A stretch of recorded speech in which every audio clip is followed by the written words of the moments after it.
আচ্ছা, আপনাদের দীপ্তি চৌধুরীর কথা মনে আছে তাই না? এই যে আন্দোলনের সময় একটা টক শোতে নিজের ধৈর্যের পরীক্ষা দিয়ে সবার মন কেড়ে নিয়েছিলেন যে উপস্থাপিকা। এই ধরনের রাবিশ কথা বলবেন না আমার সাথে রাবিশ কথা বলবেন না। আমি দেখেছি উত্তেজিত হবে আপনি আমাকে উত্তেজিত করছেন। আপনি তো তাদেরই পক্ষের লোক বলে মনে হচ্ছে।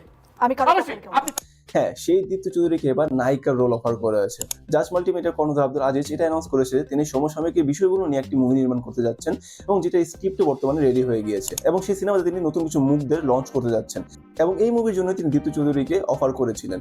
তবে কিছু সিম্প এবং আব্দুল আজিজের জন্য দুঃসংবাদ হচ্ছে তিনি এই রোলটি রিজেক্ট করে দিয়েছেন এবং দীপ্তি চৌধুরী এটা জানিয়েছেন যে তিনি এখনো নায়িকা বা অভিনয় করার জন্য প্রস্তুত নয় বা আগ্রহী নন। যাই হোক, তিনি ভালো ডিসিশন নিয়েছেন নাকি খারাপ সেটা তো জানা নেই, তবে এটা আশা করবো যে শামসুদ্দিন চৌধুরীর মধ্যে কিছু লোকদের তিনি যত ঠান্ডা মাথায় কন্ট্রোল করে বড়সড় বাস দিয়েছেন সেটা তিনি বজায় রাখবেন।